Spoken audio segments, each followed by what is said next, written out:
Ndabashubuje abanywanyi b'Agaseke k'amakuru mu karere. Akuye umunsi mbere yo kubapfundura reka tubanze tuvuge inkuru igezweho mu Rwanda. Ibiro bishinzwe ububanyi n'amahanga bya Leta Zunze Ubumwe za Amerika byatangaje ko Rwanda na Kongo Kinshasa byumvikanye ku nyandiko y'ibanze y'amasezerano y'amahoro nyuma y'iminsi 3 y'ibiganiro by'inzobere z'impande zombi. Masadi Buros, umujyanama mukuru wa Perezida Trump kuri Afurika, yatangaje ku rubuga rwa X ko atawishema no kuhagararira ibyo biganiro byagejeje gukumvikana kw'impande zombi. Buros yavuze ko mu cyumweru gitaha twizeye kwakira Ministri w'ububanyi n'amahanga ba Kongo n'u Rwanda kugira ngo basinye mu masezerano tariki ya 27 Kamena bihagarariwe na Marco Rubio. Uyu ni Ministri w'ububanyi n'amahanga wa Amerika. Byitezwe ko nyuma y'abakuru b'ibihugu bya Kongo n'u Rwanda bazasinya mu masezerano y'amahoro mbere yuko atangira gushyirwa mu bikorwa. Ububanyi n'amahanga bwa Amerika bwatangaje gusa imirongo migari igize mu masezerano y'ibanze. Ibirambuye biyarimo ntabwo biramenyekana neza. Ntibizwi kugeza ubu biteganywa n'ayo masezerano ku mutwe wa Ministri niba uzarekura ibice ugenzura ibyo yakunze guhakana cyangwa nawe uzagera ku masezerano yayo na Leta ya Kongo ku rundi ruhande mu biganiro by'Idoha muri Qatar.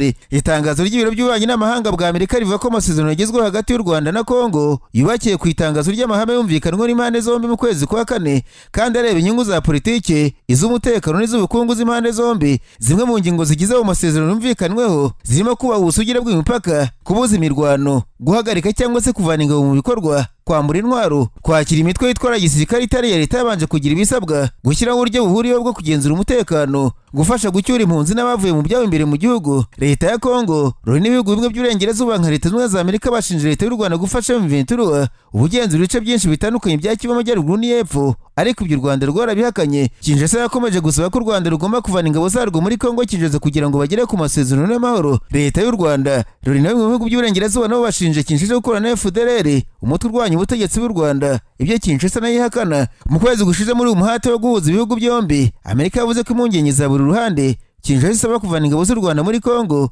Kigali igasaba gusenya FDLR zigomba kurebwaho no kubahirizwa muri ayo masezerano y'amahoro. Washington kandi yavuze ko izi mpande zombi nizigera ku masezerano y'amahoro azakurikirwa n'ishoramari rya za miliyoni z'amadolari za kompanyi z'abanyamerika mu bucukuzi n'ubucuruzi bw'amabuye y'agaciro muri Kongo Kinshasa n'u Rwanda. Abategetsi ba Amerika bavuze ko Leta ya Qatar yitabira ibiganiro byagejeje kuri ayo masezerano y'ibanze yagezweho kugira ngo bijyane n'imihate y'ibihugu byombi, ni ukuvuga Qatar na Amerika, y'ibiganiro bigamije kugera ku mahoro. Ibiro bishinzwe ububanyi n'amahanga bwa Amerika bivuga ko uruhande rwa Kongo n'u Rwanda byishimiye umusanzu n'imihate ya Leta Zunze Ubumwe za Amerika na Qatar nk'abafatanyabikorwa mu kubona igisubizo ku mahoro.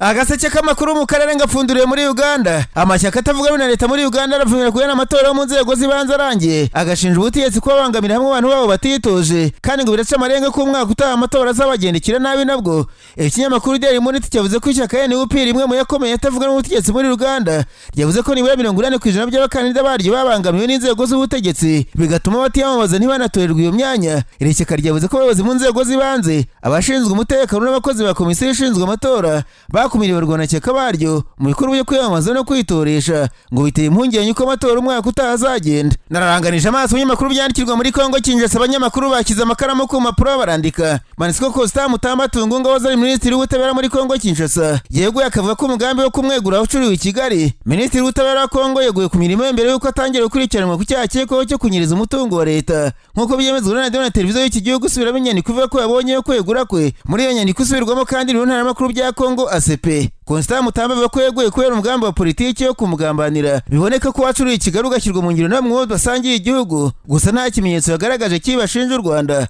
Mutamba w'imyaka 37 yakunze kumvikana ashinja u Rwanda gutera Kongo binyuze mu gufasha umutwe wa Ministri, ikirego u Rwanda rwahakanye. Abantu benshi ku mbuga nkoranyambaga bagaragaje gutangazwa no kuba Mutamba yavuze ko yeguye kubera umugambi wacuriye i Kigali.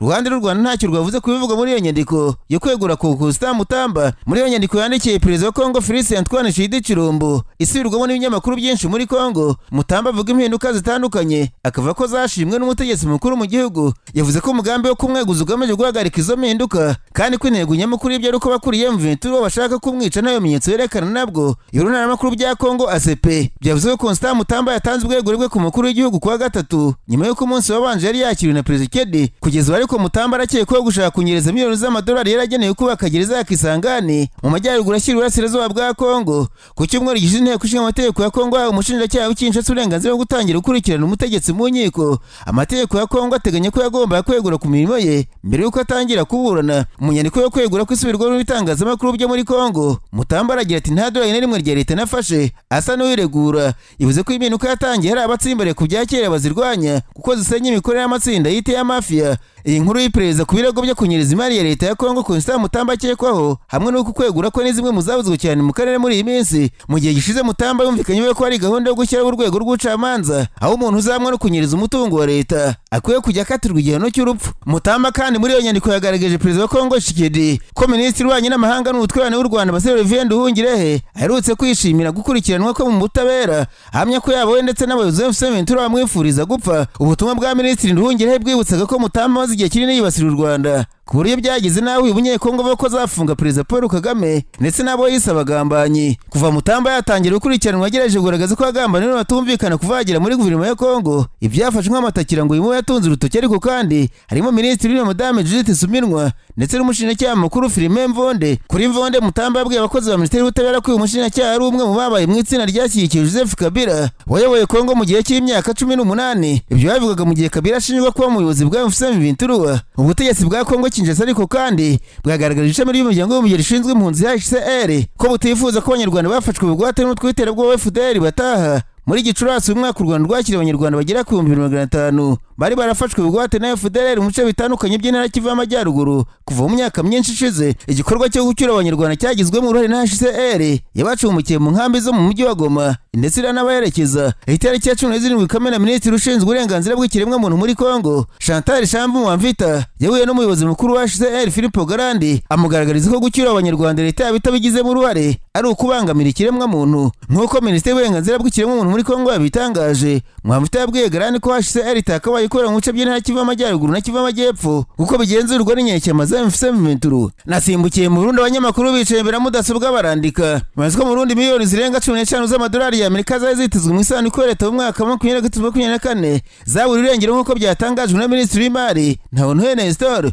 Impuguke mu bukungu akaba n'umwarimu muri kaminuza ya Massachusetts muri Amerika Ndikumana Leonce avuga ko hagati ya 2019 Burundi bwatangaje ko bwacuruje zahabu zifite agaciro ka miliyoni 65 z'amadolari, nyamara ibihugu byayiguze bivuga ko byishyuye miliyari 1 na miliyoni 400 z'amadolari. Haracyarimo icyuho cya miliyoni 635 z'amadolari zitigeze zisobanurwa. Mu rwego rwo kugerageza gukemura iki kibazo mu mwaka wa 2023 leta yahagaritse amasezerano sosiyete zacukuraga amabuye y'agaciro igamije gutunganya ubucukuzi mu buryo bwisanzuye. Umwe mu bahoze ku rugamba n'uwa Marcel yabwiye Perezida Ndayishimiye ko igihugu kirimo ubujura bukabije. Yatanze urugero rw'uko mu Rwanda bapima amabuye y'agaciro vuba ariko mu Burundi bikamara amasaha menshi, rimwe na rimwe bigatangaza ko byanze ku mpamvu zitumvikana. Ati atari ugusangira dusangire ni amakenga n'uburiganya. Perezida Ndayishimiye mu biganiro yagiranye n'abayobozi b'inzego z'ibanze muri Werurwe uyu mwaka yavuze ko iraryo ibikomoka kuri peteroli riterwa n'ubusabuzi bukorwa n'abayobozi bamwe.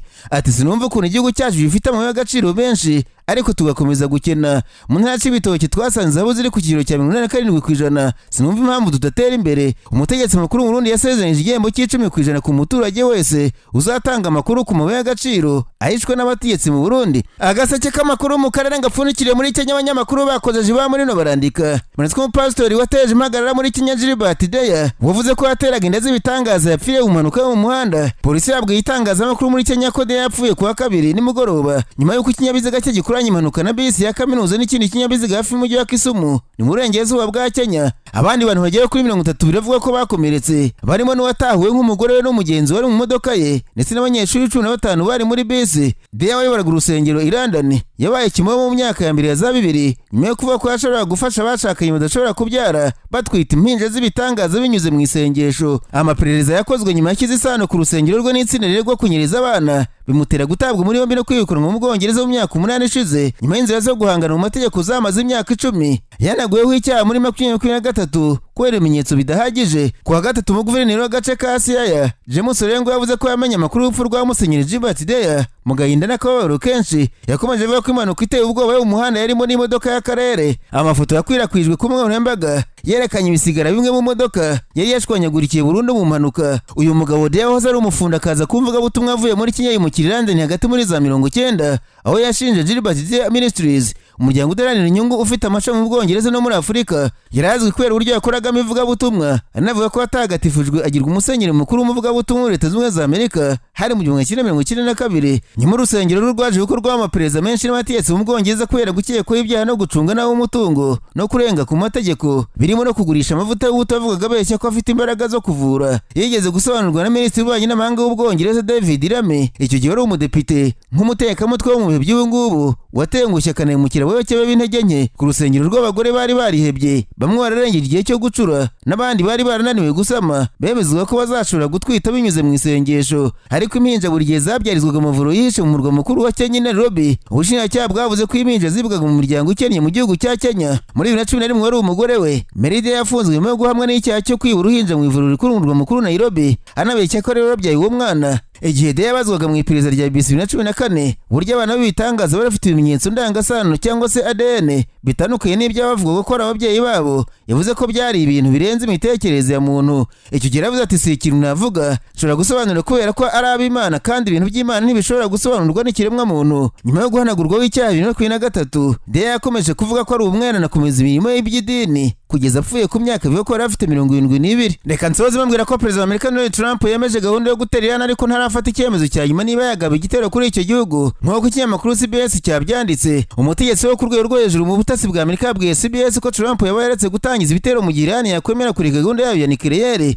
Amakuru yavuze ko Trump arimo gutekereza kuko Amerika yarasa ku kigo cya Fordo, ikigo cyubatse munsi y'ubutaka gitunganyirizwamo uranium Iran ikoresha muri gahunda yayo ya nucleaire. Ku wa gatatu umutegetsi w'ikirenga wa Iran Ayatollah Ali Khamenei yanze ubusabe bwa Trump bwo kumanika amaboko n'ayandi mananiza, mu gihe Trump yavuga ko kwihangana kwe kwarangiye. Ku wa gatatu kandi ubwo Trump yarabajijwe kuko Amerika yakwinjira mu gutero kuri Iran, yaravuze ati nshobora kubikora kandi nshobora no kutabikora. Mu ijambo ryo ku wa gatatu ryari ryabanje gufatwa amajwi atavuze ako kanya, Khamenei yacyashye Trump ivuga ko uruhare rwa gisirikare rwa Amerika urwo rwose yaruhuriramo n'akaga, yongeraho ati igihugu cya Iran ntikizamanika amaboko. Trump yapfobeje kuko kwanga kumanika amaboko atamahirwe masa, ariko yongera kwanga guhishura gahunda ze. Ati nashaka kuvuga ko nta muntu n'umwe uzi icyo ngiye gukora, kumanika amaboko n'ayandi mananiza ibyo bivuze ko nabirambiwe.